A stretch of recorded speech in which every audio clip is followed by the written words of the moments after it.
Ada Buisson, The Baron's Coffin, The Discovery, down in the southwest of France, not very far from Bordeaux, or, to speak more exactly, about the middle of a line drawn directly from that town to Ayr, stands a curious old chateau. You might pass within a stone's throw of it, and not be aware of its existence. So closely is it shrouded by the thick forest of pines for which that part of the country is famed. Its position is very solitary, far removed from even a village, and the little rutty road leading to it is but a cross and unfrequented cut from one highway to another. Still, there it stands under the blue skies of Gascony, surrounded by its dark woods, an enviable possession, in spite of its loneliness and queer architecture. And dark deeds were done there in times, and by men, not very long passed away. I made acquaintance with the place, under a professional introduction, in this wise. I was an architect, young, struggling, with, I thought, a great deal of talent, which society neglected to its own injury and mine. I had no work, and I had no means. Moreover, I was in feeble health. One day my old master, who had always had a kindness for me, said, "Owen, my boy, I've got a job for you to do, if you are not too much engaged." The dear old fellow spoke quite gravely, though he knew as well as I did that my only engagements were dinners and suppers with my fellow idlers. To go abroad. "I dare say I could manage it," I replied quickly. "It's to go and examine an old chateau in the south of France, a tumble-down old place, I'm told, but which the family pride of its possessor won't allow to go to utter ruin. You've heard me speak of old Baron de Gaulle? Well, it's one of his places, the one, I believe, from which his family derive their title, and though he hates his native country like the devil, he wants to take care of the old chateau. The job won't take you very long, but after you've made your report, he wants the place thoroughly repaired, or rather, restored. You can pass your summer weeks very pleasantly by taking up your lodging there and directing the work. You are to have English workmen sent to you. The old Baron would use English mortar, I believe, if he could. You speak French, I think?" "Almost as well as English," I replied thankfully. "Then the business is settled. I will give you the address of Monsieur de Gaulle, and you can take his directions from himself." The Baron's directions were not much longer than my master's. "Only restore the place, add nothing, take away nothing, my good sir, and spare no expense." In 24 hours after hearing those words I was on my way. In 48 hours, I was standing within the pine wood, looking up at the crazy curious old chateau, wondering whether successive generations had contrived this piece of architectural patchwork, or some clever but muddled brain. Its only occupant was a tall, middle-aged woman, who, to my eyes, unaccustomed to the dark beauty and picturesque costume of the southern women, offered a charming contrast to our English peasantry. She was prepared for my coming, and received me hospitably, not altogether sorry, I fancied, to have some break in her monotonous life, and some companion for her solitude, for I found she had been busily employed for my comfort, and was most courteous in her endeavours to smooth the way to conversation. Truth to tell, my French was not quite so perfect as I had first thought it. However, we soon became excellent friends, and though my conversation was confined to short phrases and pleasant grimaces, I soon learnt to understand her perfectly. It was rather a dull life, when the novelty of the place and climate had worn off. My surveying, of course, occupied most of my mornings, but I had no intention of overworking myself, and it was difficult to find amusement for the leisure hours. I couldn't always be walking about the country. Being companionless, it was slow work. neither could I be content to spend the long evenings smoking under the pines. Again, even Josette's conversation was apt to grow tiresome, and I had no books beyond those my profession required. I began to understand the word ennui, and to feel ungrateful to the old Baron for his job, and to pine for London smoke, when one morning Josette, to whom I had confided my disgust of life, said, in her most maternal tones, "Monsieur should distract his mind. Why doesn't Monsieur read? Reading is very amusing." I believe Josette thought she was introducing me to a new branch of education. She spoke the word "read" in so solemn a voice. "And where shall I find the books?" I asked impatiently. "Surely Monsieur knows. Surely Monsieur can get them for himself," Josette said nervously. "He certainly could, if he knew where from," I answered pettishly. "Why, in Monsieur le Baron's room there were books, numbers." "In the Baron's room? Whereabouts?" "Why, under the big bed." And after saying that, Josette put the bottle of wine she was bringing me on the table, and went out of the room. I finished my breakfast, and then went up slowly to the room called the Baron's. It was in a very out-of-the-way part of the house. Low-ceilinged, octagon-shaped, and furnished with lumbering old furniture, after the bare fashion of old French chateaux. I had visited it but once or twice, my attention being still given to the more modern portion of the house. Evidently Josette held it in disfavour, for the dust lay thickly on chairs and tables, and on some of the furniture were large stains of mould, while over the closed windows spiders had woven curtains of delicate web. I threw open the jalousies and let in a little of the fresh air and morning sunshine, and as I did so, a rustling and then sweeping sound came from under the English four-post bed, which stood in gloomy grandeur in the corner of the room. I was not of a nervous temperament, and that sound did not even startle me, but when, the next moment, I stooped and lifted up the moth-eating hangings to search for the box of books, I certainly did start back with an exclamation of something more than surprise. Under the bed stood a large black coffin. For an instant I felt inclined to get away as fast as I could. I turned sick, but, as I said before, I was not naturally nervous, and the feeling soon passed off. Besides, the sunshine was flooding the dusty old room, and from the window a peaceful scene of woods and fields and deep blue sky was visible, and I hold that daylight and nature are powerful foes to fear and superstition. I looked again. It was a coffin, of that there was no doubt.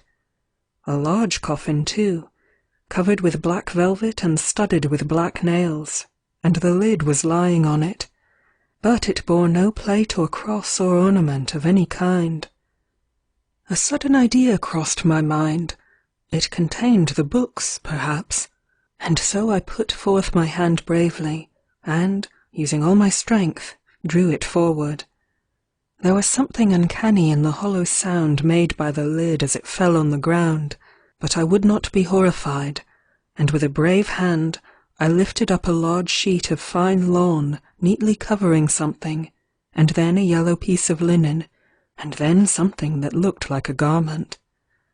Grave clothes, I thought to myself, and then my fingers touched some hard substances. Books, thank heaven. A few dusty, ponderous volumes of Voltaire, Rousseau, and other philosophers of the same genus, I soon pulled forth to the light of day, which they had evidently not seen for years, so yellow were their pages.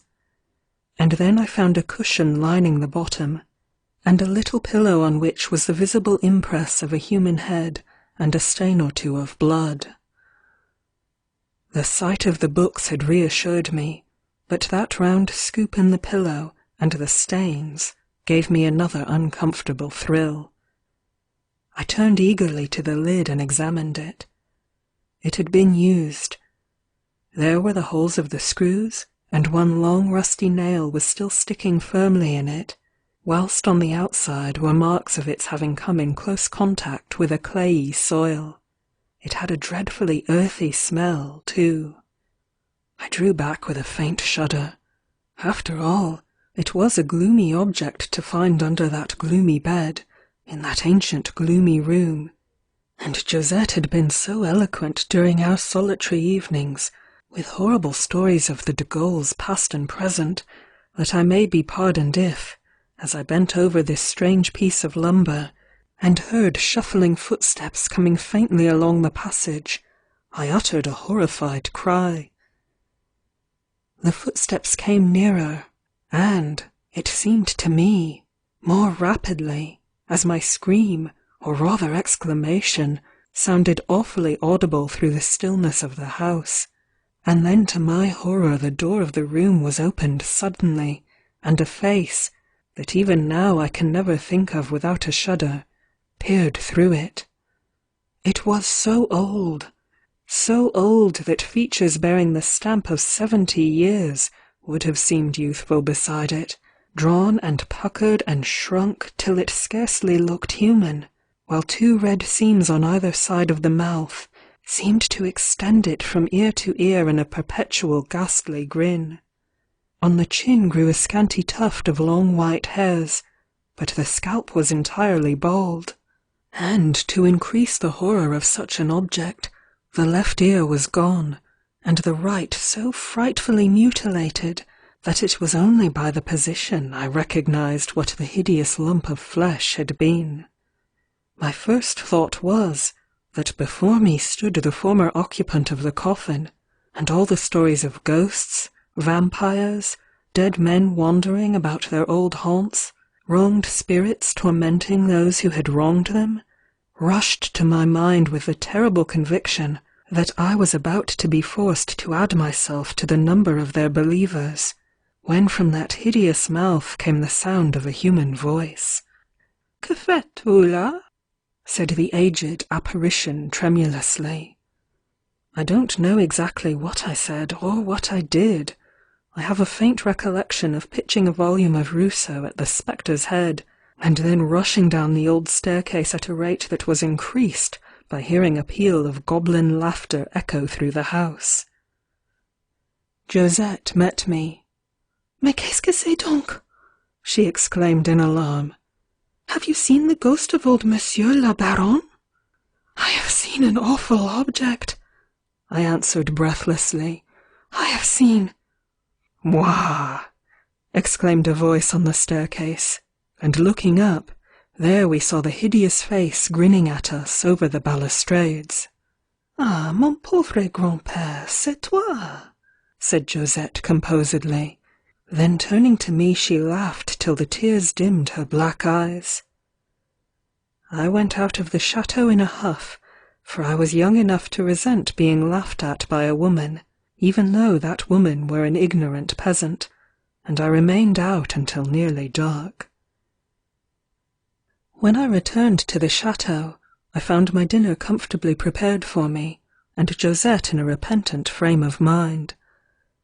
She did not make allusion to the morning's adventure, but when she brought me in my dessert she said, with the gracious familiarity the French lower class so often assume with their superiors, that she and her grandfather were going to sit in the garden under the limes, and that if I would come and smoke my cigar, I should find it very pleasant. And, added Josette, her grandpapa would be so glad to have a little talk, and he did not look so ugly in the dusk. I was not altogether pleased with the invitation, but I could not do otherwise than accept it. The old man received me very politely. He was sitting in an armchair, placed so that the moonlight did not fall on his ghastly features. We made a few observations on the scene, on my object in coming to the chateau, etc., and then the old man, keeping his hands curled in a curious fashion over the places where his ears ought to have been, I suppose to supply their lost assistance, said, "I am sorry I frightened Monsieur this morning. I know I am a frightful object to look upon, but at 100 years of age one can't expect to be handsome." "100 years? Are you really as old as that?" "Mais oui, monsieur. It's a long life, a very long life, and the times I have passed through have been stirring times for France and Frenchmen, but I'm getting weary of it. Why, monsieur, my playmates were those whose bones are buried in heaps at Marengo and Austerlitz, who lie deep down in the blood pits of the guillotine. I don't wonder you took me for a ghost. Why, mine ought to be wandering about with the old barons. We've played together in life many a time." The old man's voice trembled more as he spoke the last words. "The old baron!" I exclaimed. "That is the father of the present Monsieur de Gaulle, I suppose? Why, what makes his ghost walk more than the other de Gaulles? Was he more wicked? And perhaps you can tell me for what reason he kept that ugly great coffin under his bed?" "The coffin? Ah, the great black coffin," repeated the old man slowly. "I remember that time well." "Tell us, grandfather," said Josette. "It's a beautiful night to tell a story in the open air. Wait, and I'll give you a goutte to brighten your memory. There. Now, tell us about the black coffin under the baron's bed." "I won't tell you, monsieur," began the old man, "about the grandeur of the old chateau at one time, about the wealth and power of the de Gaulles, and about their long history of wickedness. I dare say Josette has told you enough about all that, but you must try and bear it in mind if you would understand the story of the old baron's coffin. It was about the year 94, a bloody time, monsieur, when those that deserved it and those that didn't met together at the guillotine, when men were hunted about like wild beasts by wild beasts, when there was no peace or rest or safety in any corner of poor wretched France, when brothers turned against brothers, and parents feared their own children. It was in the very thick of those times that Monsieur Louis was Baron de Gaulle. His father had died when he was but a child, and he came into the money and estates when it would have been much better for him to have been still under the rod of the schoolmaster. He was a tall, fine man, not handsome, but of a figure that looked made for command. He liked commanding, too, commanding not only the servants about him, but his equals, his brother and sisters, his friends and relations, everybody about him. It was an unfortunate temper. But in those times it was dangerous to displease the lower classes, and Monsieur, as he was called, for he had dropped his title, like everybody else who cared for his head, had to restrain his temper, at any rate, towards his dependents. Perhaps that made him fiercer towards his brother and sisters. He certainly was a tyrant to them, especially to Monsieur Paul, and no one was much surprised when one morning Monsieur Paul went off to Paris and joined the revolutionary party. He was a very handsome man, as different from his brother as day is from night, but though he had pleasant manners and kind words for everyone, there was something in his eyes that told you the de Gaulle wickedness had found a hiding place somewhere about him. I don't believe he loved anyone, though he pretended to like his proud tyrannical brother, and to be sorry for his sisters. I don't believe he loved even pretty Mademoiselle Paulina, who almost broke her heart when he went away, and who was the only one of the de Gaulles who will ever get into heaven, if what Monsieur le Curé says is true. From the time Monsieur Paul went to Paris, a change came over Monsieur. He was gloomier than ever, but more civil to those about him, and he seemed to take greater interest in all the bloody work that was going on in the dreadful city. Till that time the family, in spite of its rank and wealth, had fared well enough. They had been forced to yield up some of their property, but otherwise the revolution had done them little injury. It is true, the family consisted of only the 2 brothers and their 3 sisters, and they all lived together in the quiet old chateau, far away from even a village. But in those times, seclusion did not ensure safety. Monsieur had always inclined to revolutionary principles. Indeed, the de Gaulles, even in the most flourishing times of the Bourbons, had never been famous for loyalty, and at the commencement of the revolution he professed open republicanism. He contented himself with professing, however, and abode quietly in his old chateau. I've heard it said that Monsieur Louis was learned, that he read enough to turn his brain, but I know that I never saw him with a book in his hand. He would stay for days in his room, that called the Baron's, but whenever I went in to attend him, he was either sitting gloomily in his chair, or standing staring out of the window, and though books lay scattered about the room, not one did I ever see him touch. Well, monsieur, after Monsieur Paul went to Paris, as I said before, Louis grew gloomier than ever. At first it was a quiet kind of gloom. Then it became restless, and then anxious. We all saw that, for Monsieur Louis was the head of the family, the master of us all, in spite of the revolution, and we used to watch him, and study his face and his temper, as some people do a weather-glass, and somehow, when he looked pleased, the old chateau seemed gayer, and we were all happier, whilst if Monsieur looked cross or sad, it was a dull time for us. After Monsieur Paul went away, there was not a gleam of happiness on Monsieur Louis's face from one end of the week to the other. First he shut himself up in his room, then he took to wandering about the house, coming down among us servants in the kitchen, and going to the rooms of the young ladies. He seemed to hate being alone, though when he was with anyone he never talked. And after that mood passed away, he took to riding about the country, visiting the villages and the nearest towns. Sometimes after these visits he would throw himself off his horse and come striding into the chateau, his breath coming in great gasps, and his eyes rolling fiercely as he looked round on all of us, and he would shout out the last news from Paris as if it were almost maddening him. Poor little Mademoiselle Paulina would creep up to him then and try to soothe him, but he would shake her off and drive her from him, though at other times he would speak to her more kindly than he ever spoke to any other human being. Those were wretched days indeed, monsieur. One day I was helping in the kitchen. There were not many servants about the chateau in those times. Besides, I was a clever cook, and could serve up a dinner which even Monsieur Louis enjoyed.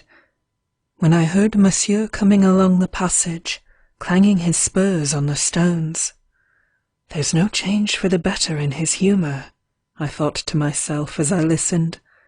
And I was right, for the next moment he put his fierce face into the room, and shouted to me to go to him, as if I were a dog and he my master. "I suppose you'd be frightened to put your nose outside the gates," he exclaimed scornfully. "You wouldn't have the courage to go to Bordeaux." "To Bordeaux, monsieur?" I replied in amazement. "Has monsieur any business for me to do there?" Instead of replying, he fixed on me his stern eyes, as if he would read my very soul. But I bore it without shrinking. I knew I was a faithful servant, and not a coward. Then he stretched out his hand, and as he laid it on my shoulder, I felt that it trembled like a child's. "Antoine," he said, "I believe as far as men can be good and true, in these God-deserted times, you are. I am going to test your fidelity and friendship, and I vow that, if ever the life shall be spared me, I will repay you if you stand by me in this hour of trouble. Monsieur has only to say what he requires done, I answered quietly. My family was always faithful to the de Gaulles. He put his arm through mine and led me out to the group of pines standing just to the left of the chateau. Though the sunshine was pouring down like molten gold on the country all round, it was cool as an autumn evening under the shade of the wood, and Monsieur seemed to grow calmer as we walked among the trees. "It's the old story, Antoine," he began, after carefully looking round. "The old story of brotherly hatred and treachery.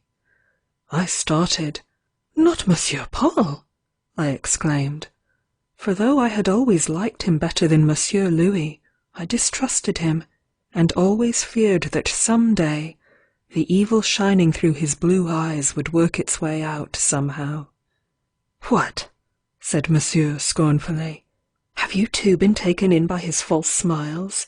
Perhaps you would rather serve him than me, would you? Speak quickly." His fierceness came back again. He seized my arm, and, with another of those alarmed looks round him, put his other hand in his bosom as if in search of something. "I serve the head of the family," I replied calmly. "I am the servant of the Baron de Gaulle, not of Monsieur Paul."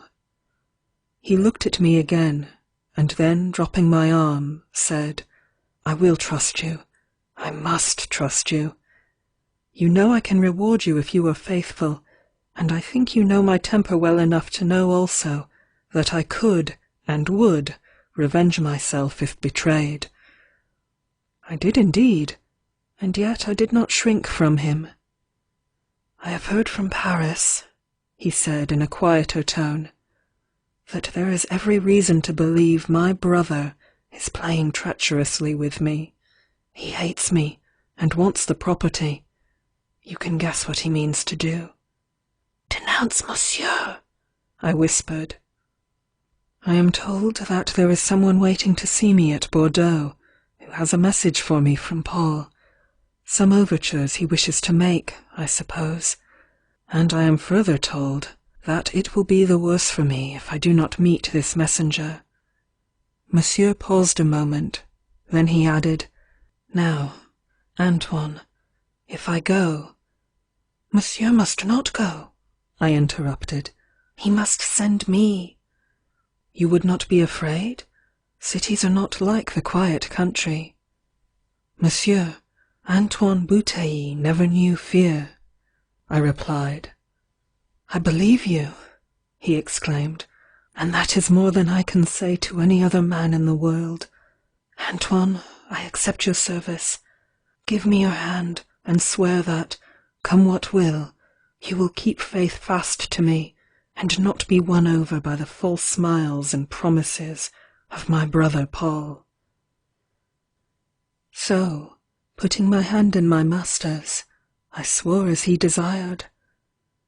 Remember, monsieur, that hand was then the clean hand of a French nobleman. There was only honour in touching it then. It was a long distance to Bordeaux.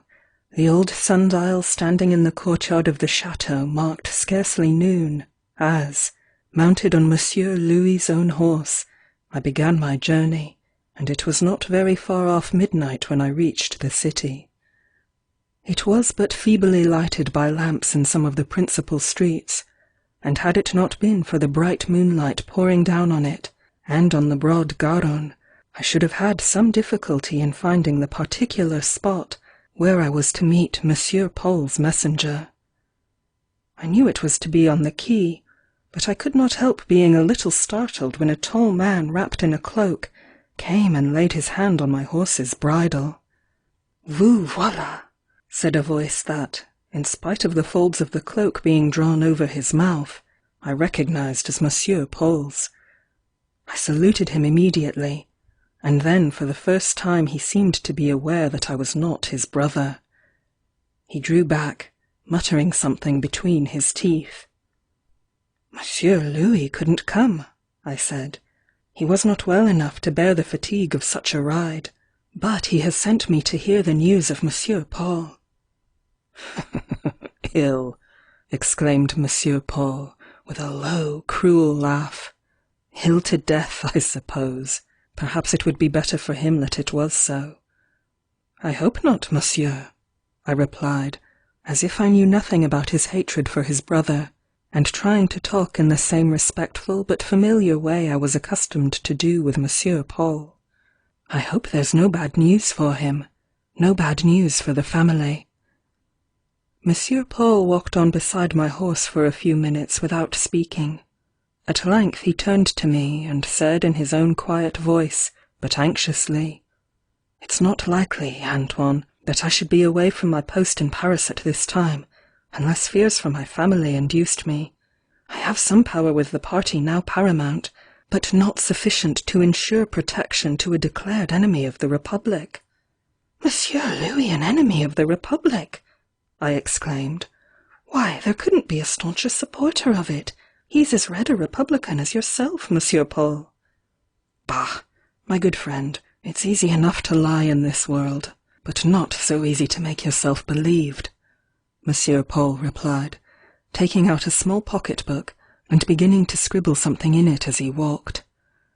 "Look here, Antoine, I daren't do more than this. I daren't say more, but the sooner my brother Louis gets out of France, the better for him. Give him this paper, and tell him what I've told you. These are fearful times for us all. Natural ties bind no more than wisps of straw. Some fiend is calling for blood, blood, and as long as one can save one's own self, one dare not deny that of one's kindred. Go back to the chateau, Antoine, as fast as you can, and do as I tell you. It's the best and only advice I can give. Good night." He stood there under the moonlight, saying that in his quiet voice, and looking so sad and anxious that I could not but think he meant what he said, and that Monsieur Louis's suspicious nature had led him to imagine evil. I touched my cap to him. "If you would just say a word how to manage to get master away, monsieur, I don't believe he will be persuaded." "Tant pis pour lui," he replied, moving off. "I have done what I can. Good night." And before I could say another word, he was gone. I was not much of a scholar, and turn about that little bit of paper Monsieur Paul had given me as I would, I could not make out a single word. But I was fortunate enough to meet little Mademoiselle Paulina in the pine wood, as about noon next day I rode into the chateau grounds. No one knew where I had been except Monsieur Louis, but I suppose Mademoiselle guessed there was something unusual stirring to occasion my long absence, and she was on the watch. A sweeter, kinder-hearted little lady than Mademoiselle Paulina I never knew. She was the only good thing about that gloomy old place, for the other two young ladies were very much like their brothers in disposition, Mademoiselle Marie resembling Monsieur Louis, and Mademoiselle Clotilde, Monsieur Paul. Well, when she caught sight of me, she came running up, and catching hold of the horse's mane, she exclaimed, "Where have you been, Antoine?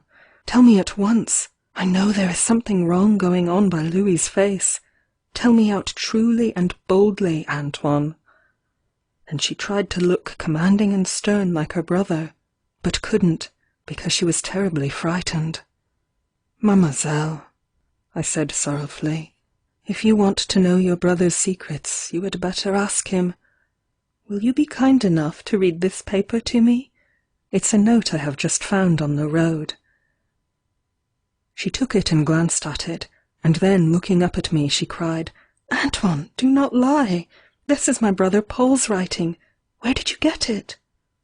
"Will mademoiselle read it to me?" She bent her head over it, and her hand shook like an aspen leaf. "Things are looking black for you.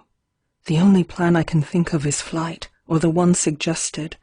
Should you determine on the former, let me know, and I will do all I can to delay a crisis." We were neither of us great scholars, though mademoiselle could read beautifully, and when she looked up and asked me in a frightened tone what it meant, I could tell no more than she. "Did Paul give it to you?" she asked presently. "What? Has he been so near without coming to see us? To see me?" And then she bent her poor tearful eyes again over the paper and read once more. "It's very dreadful," she said. "But do you know, Antoine, sometimes I think that—" She paused.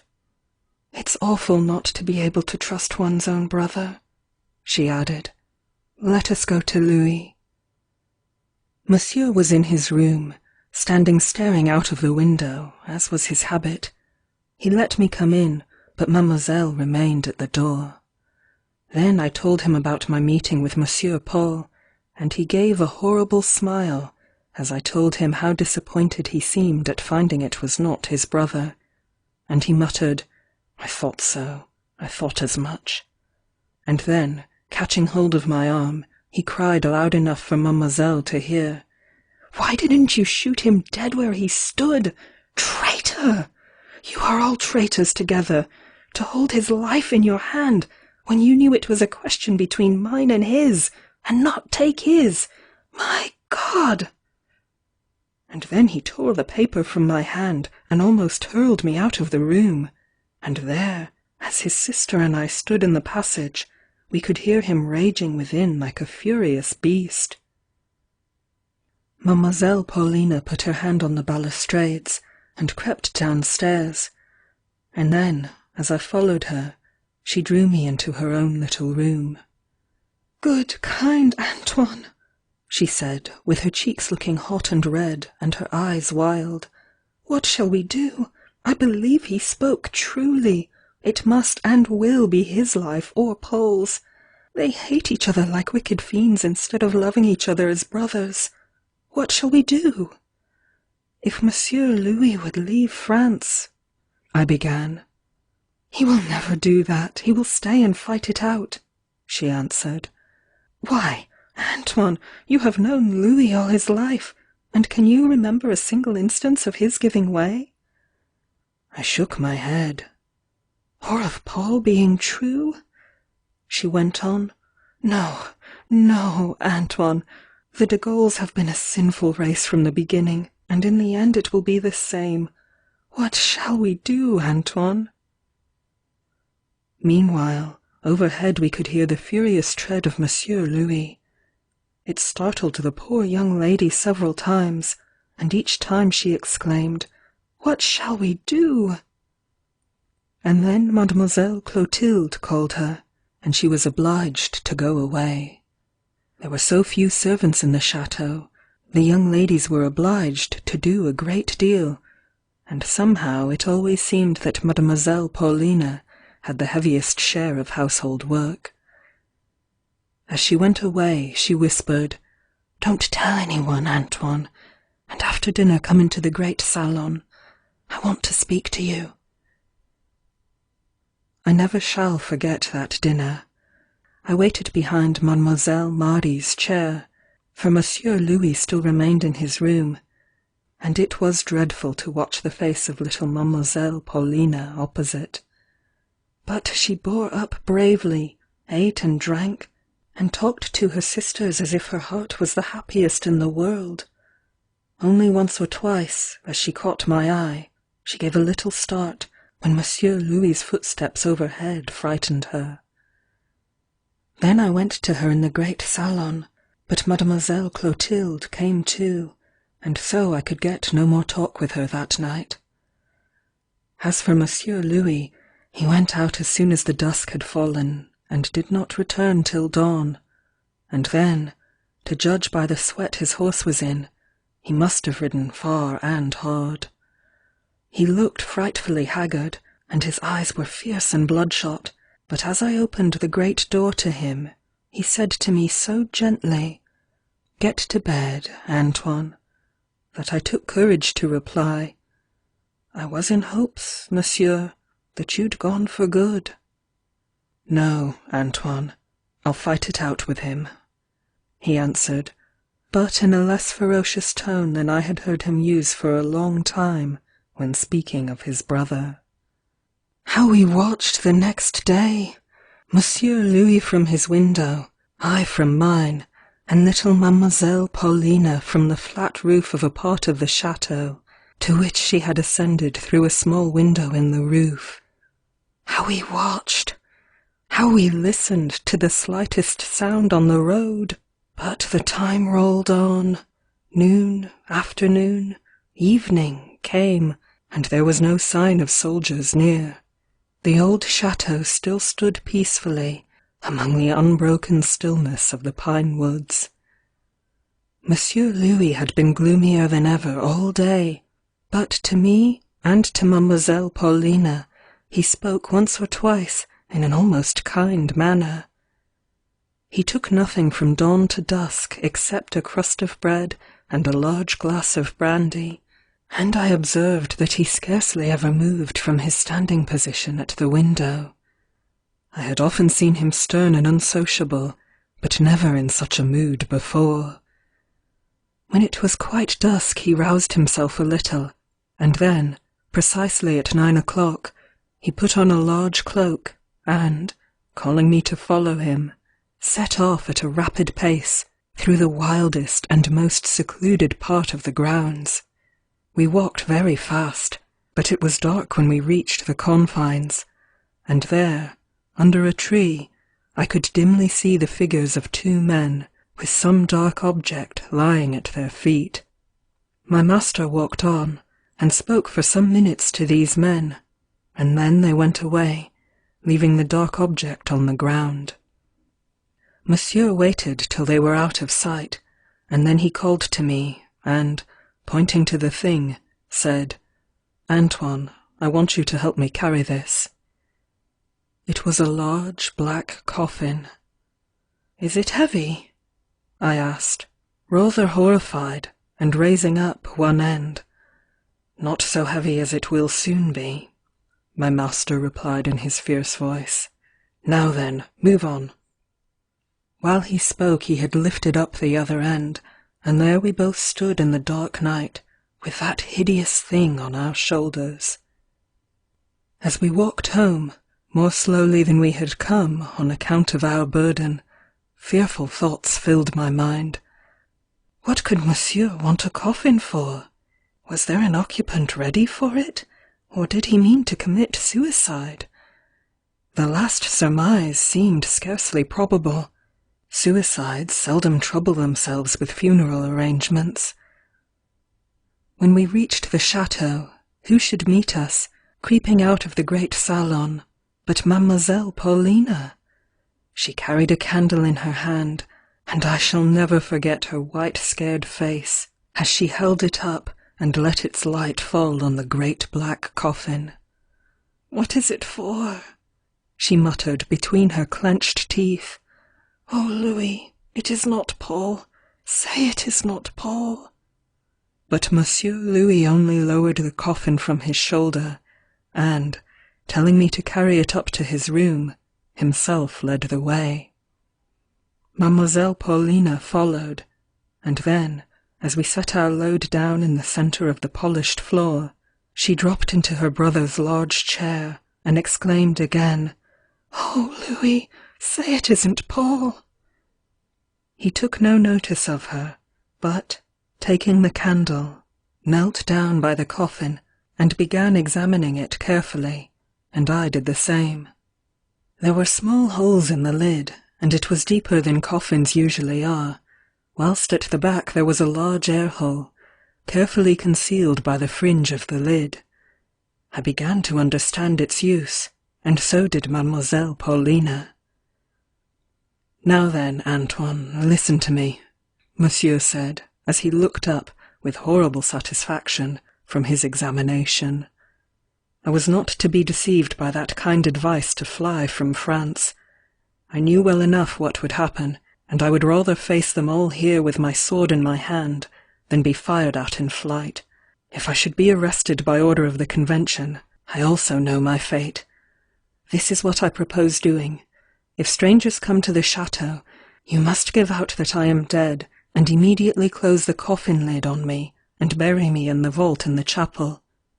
If Paul comes with them, You need only place me in the coffin, and leave him and me to do the rest. You can let me stay safely in the vault for 12 hours, but after that, Antoine, Paulina, my blood will be upon your heads. There, now go. Leave me alone, for God's sake. I cannot hear of such a dreadful, wicked thing, Mademoiselle Paulina began, clasping her little white hands entreatingly. Oh, Louis, listen to me. Hide while there is time. Hide. And what hiding place within 10 leagues of the chateau does Paul not know? Fiercely interrupted her brother. Oh, Louis, he is not so bad, Mademoiselle said piteously. Only try, and I will watch and pray him. Be silent and go to bed. Do not preach to me. My mind is made up. Monsieur answered sternly, and then he went out of the room, and as neither I nor the poor young lady liked to be alone with that hideous thing, we also went away to another part of the house.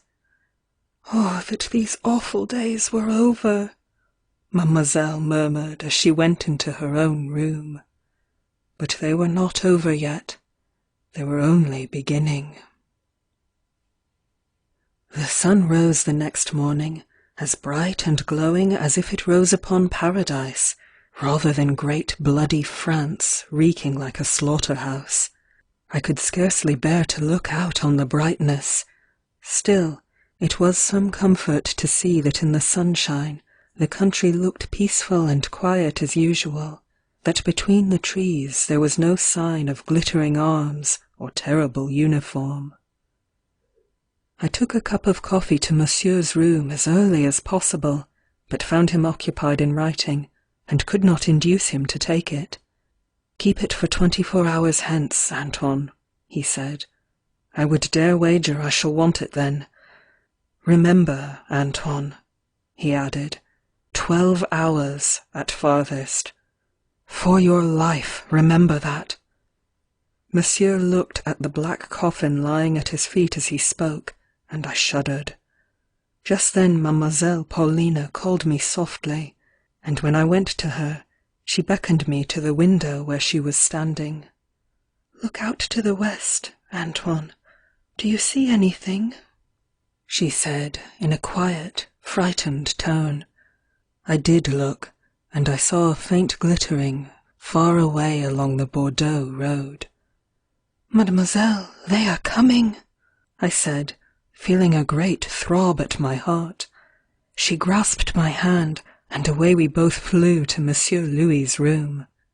I think he had seen the glittering too, for we found him hastily arranging his room, shutting the jalousies, and giving it as much as possible the trim, tidy look of a death-room. Then with trembling hands we arrayed him in the death-clothes, placed the coffin on the trestles in the centre of the floor, and him in it. He had a small vial in his hand, and as he lay there his face looked so corpse-like that I should scarcely have been afraid of Monsieur Paul himself seeing it. Then, calling in the other young ladies, to whom Mademoiselle had already explained the danger, I left the room to watch for the approach of the soldiers, and give the alarm whether Monsieur Paul was with them or not. I never shall forget the terrible anxiety of that watching. It seemed as if they would never come, and yet they were moving, ever moving along the road. Then I lost sight of them in the pine wood, and that seemed an awful moment when I again saw them. Yes, absolutely within the chateau grounds. Was Monsieur Paul with them? I looked attentively. Yes, riding a little apart from the rest. There he was, not daring to look up with his traitor eyes on the home of his ancestors. I left the window and flew rather than ran upstairs. "Monsieur Paul is there!" I exclaimed, rushing into the room, and then with one hasty glance at the coffin, when I saw the occupant raise the vial to his lips, I ran downstairs to the courtyard, where the soldiers were already dismounting from their horses. as the captain called out for Citoyen Louis Gaulle, and the rest began entering the house, Monsieur Paul beckoned me aside, and whilst he pretended to follow them, whispered, "Has he escaped? God grant that he has." "He has, monsieur," I answered solemnly. "He died not an hour ago by his own hand. Rest his soul." For an instant, Monsieur Paul started back in pale consternation. Then he seized my arm, exclaiming, "This is some trick! Louis is not the man to kill himself. Confess the truth, Antoine, and I will do what I can to keep up the deception."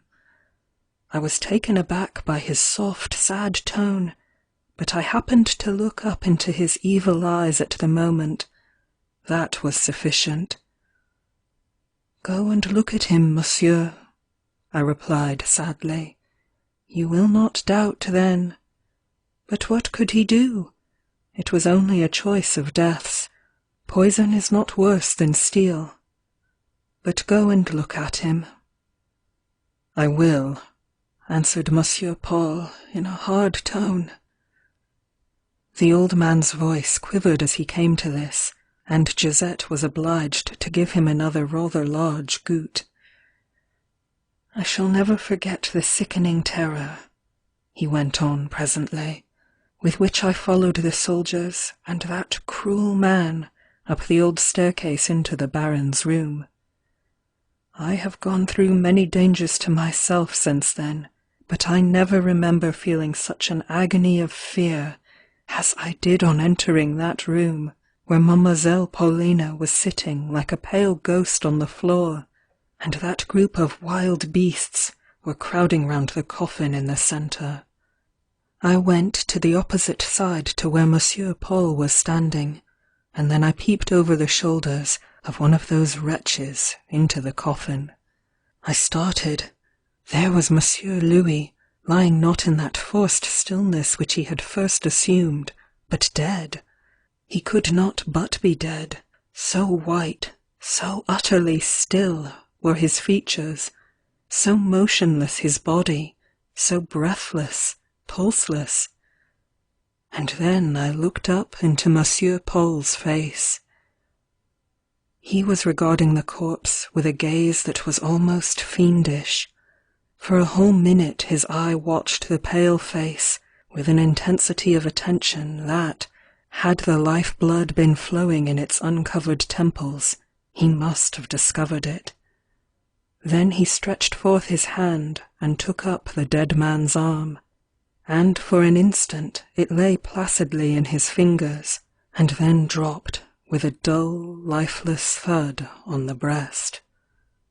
After that he turned away, and putting his arm through one of the officers, drew him apart, and talked in a low grave tone with him for some minutes.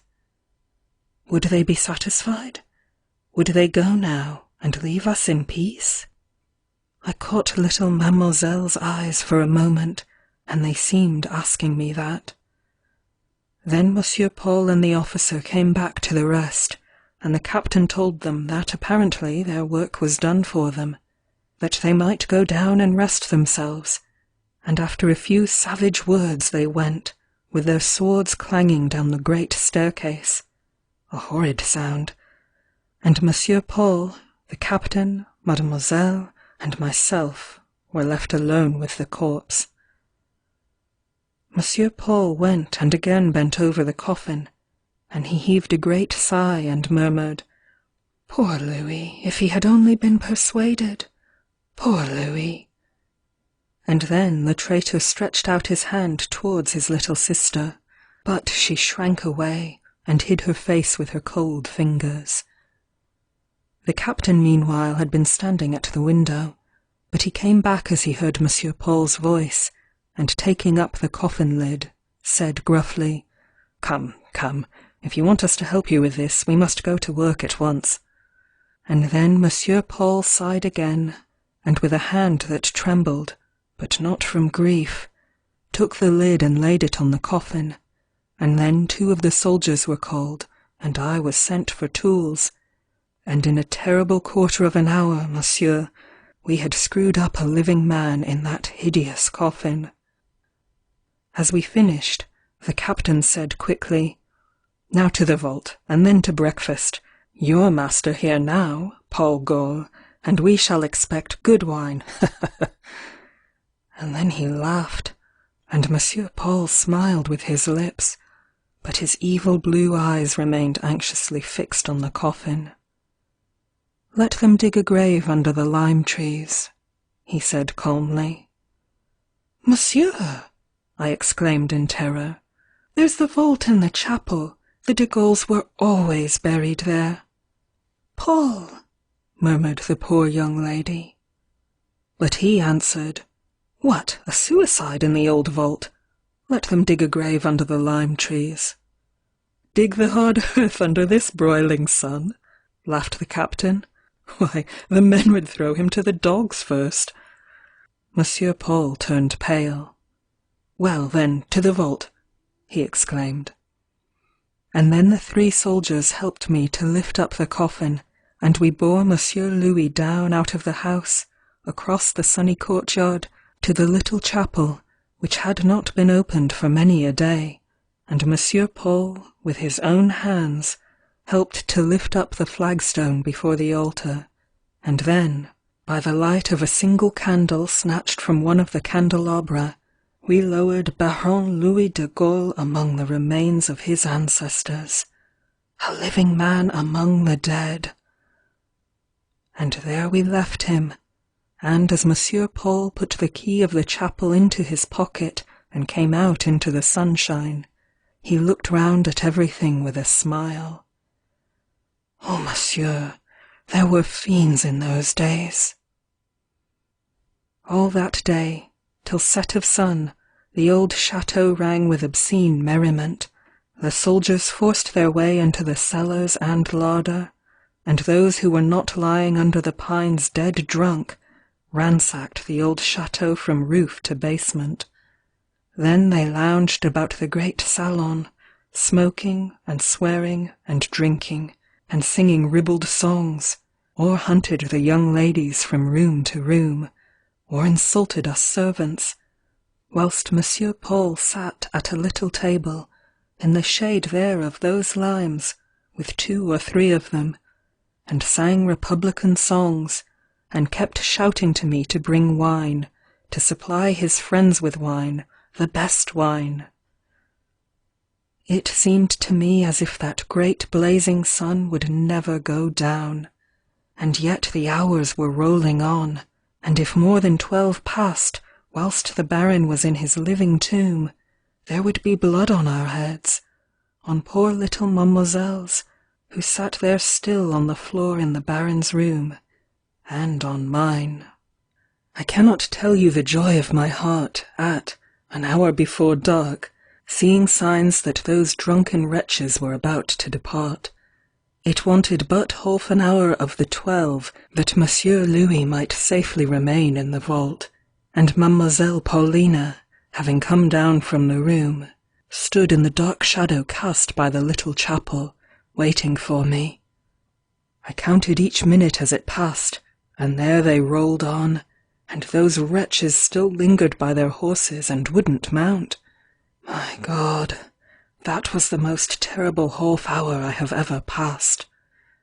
Mademoiselle was standing leaning against the hard wall of the chapel, and wearying heaven with her prayers, but heaven was obdurate. 10 o'clock struck, and they were still shouting with their drunken voices in the chateau grounds. I grew desperate, and in my desperation a thought flashed across my mind. The window over the altar! Why not reach my unfortunate master by that? I fetched a flask of brandy, some tools, and a small pistol, and then, accompanied by my young lady, I crept quietly round to the back of the chapel. There was a tree growing tolerably near, and with a little exertion I soon reached the window. "Holy Mary grant you may not be too late," whispered Mademoiselle. And then I opened the window gently, and let myself down onto the ground behind the altar. I was not nervous naturally, But still, there was something awful in going down among the dead to wake up the living, and a cold sweat ran down my face as I moved gently towards the altar to get a candle before descending into the vault. But, to my surprise, the flagstone lying on the altar steps nearly threw me down, and from the open vault came a faint light. Could the Baron have got out of the coffin? Almost numb with a ghastly kind of terror, I reached the edge, then down a ladder placed there into the vault. At the farther end, where the coffin had been deposited, stood a man, stooping down and watching something. Tools were scattered about, and the lid of the coffin was standing against the wall. I made no noise. I did not see the man's face, but I knew it was Monsieur Paul. Now, I thought, as Monsieur Louis said himself, it is but a question between their two lives. So I raised my pistol and pointed it at the stooping figure. Just then a feeble groan echoed through the vault, and I fired. A maddening moment followed. I saw a man turn on me like an enraged beast, and as we closed together in a struggle that was to be the death of one of us, I caught sight of a ghastly face rising from the coffin. Then, monsieur, whether I fainted or became insensible from a blow, I am not certain, but it was dark for a long time. I woke up lying on my back in the cool night air, with the stars of heaven peeping at me through the trees. Beside me was a tall figure, partially dressed in white, partially naked, busily employed in digging. The hideous reality came back to me at once. But was it Monsieur Louis or Monsieur Paul? Which life was gone? I rose up faintly and looked around. Beside me lay the black coffin with the lid covering it, and the moonlight was playing on the white features of the Baron Louis digging in the earth. As I rose up, Monsieur Louis came up to me. "We must make haste," he said, "and bury it out of sight. They'll be back again before dawn." He spoke huskily and not altogether like a rational being, whilst his features were awful to look on. "Where is Monsieur Paul?" I asked in a low voice. "Dead," he answered, "in there," and he pointed to the coffin. "Come and dig, I tell you they'll be back before dawn." And I did dig, and the black coffin lay there beside us. "Did you kill him?" I asked presently. "Dig," said the Baron. "They'll be back, I tell you." There was a faint glimmer of dawn in the eastern sky when that grave was finished, and then I had to go to the chapel for ropes to lower the coffin into it. On the altar steps sat Mademoiselle Paulina. How she had got there, I do not know. She did not speak a word as I entered. She did not even raise her eyes from the gaping vault at her feet, but she sat like one in a trance. I returned to Monsieur Louis, and together we lowered the coffin into the grave, and shovelled in the earth. "We must make it flat! We must make it flat!" the Baron shouted as he jumped into the grave from time to time, and trod down the earth with his feet. "Flat, flat, that they may not discover it!" He looked so awful, so fiendish, almost dancing there on his brother's corpse, that at length I could stand the sight no longer, and I rushed into the chapel. The dawn was just struggling in through the open window, and its light fell on the poor young lady's bowed head. I went up to her and tried to speak, but my tongue would not utter a sound. I was dumb as the dead. And there she sat, and I stood, while outside we could hear that husky voice shouting, "Flat! Flat!" Presently he came after me, calling my name, and then, as the grey light fell on his dreadful face and figure, and his sister saw him, she started up like one awakened from a dead sleep. "Oh!" she exclaimed. "Louis, where is he?" And then she seemed suddenly to remember something.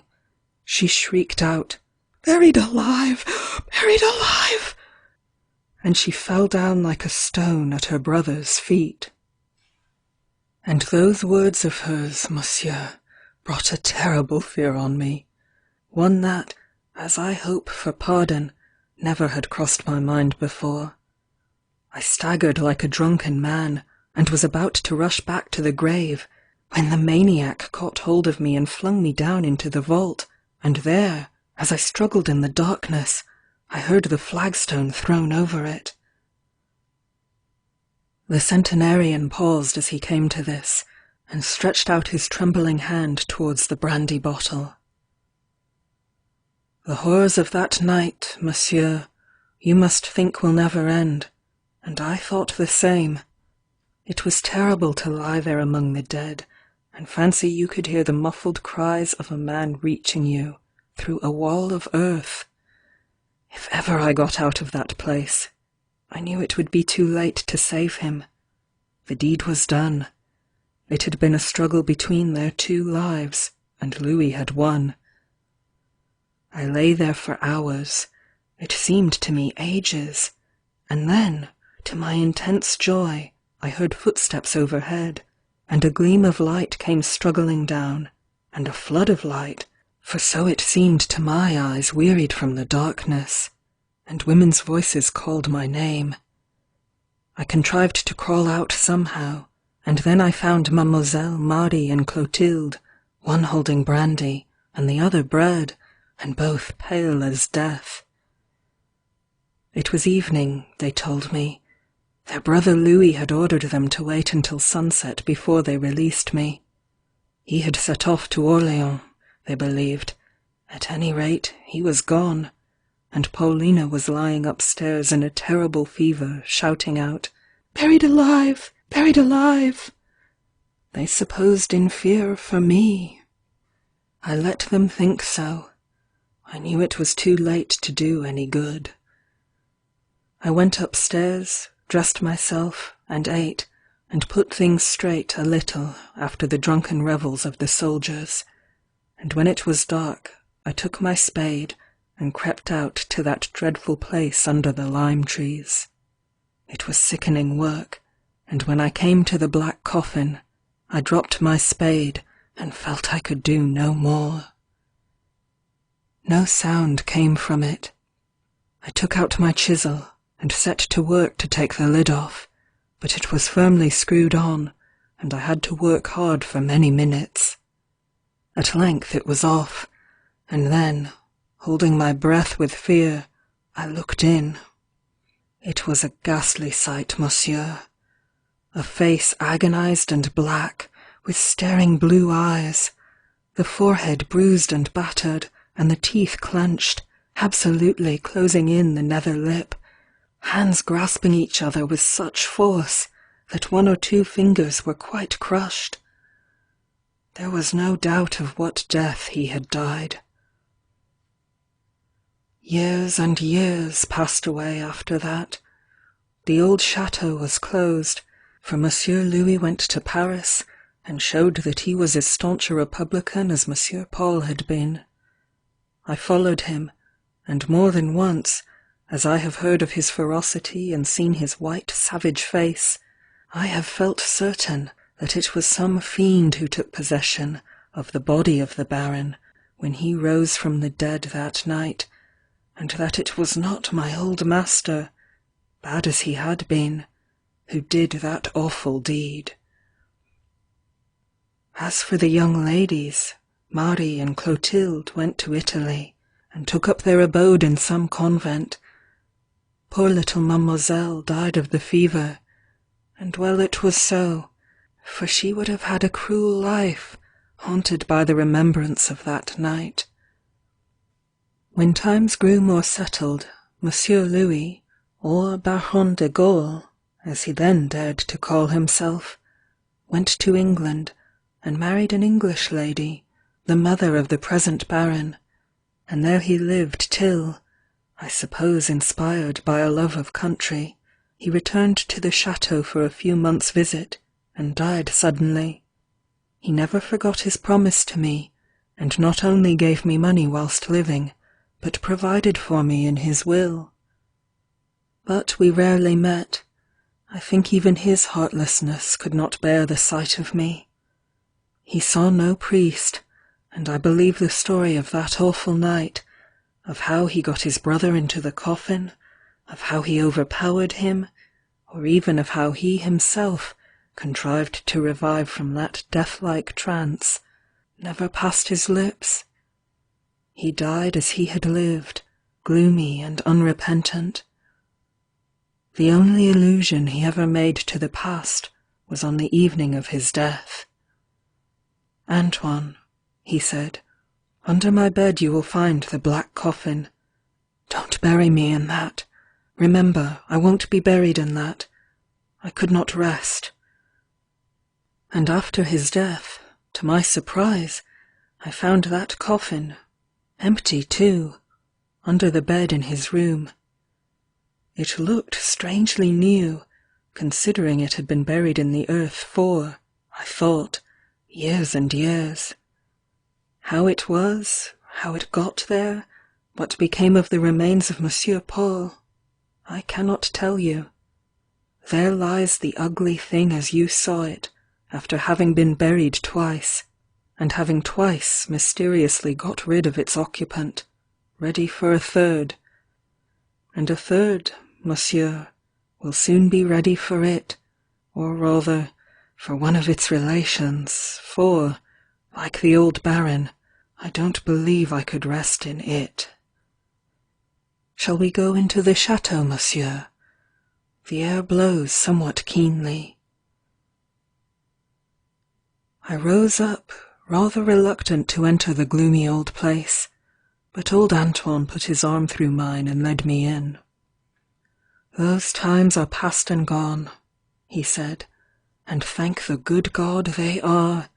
Ah, monsieur, if you like to hear stories, I can tell you many a one of those times, that while you hear shall make you forget your ennui. I can tell you something about myself which would make your flesh creep, tell you how I became the hideous object I am." But I thought I had had enough horrors for some time, and I must confess that instead of reconciling me to my solitude, that story of the Baron's coffin made me pine after my London home more than ever.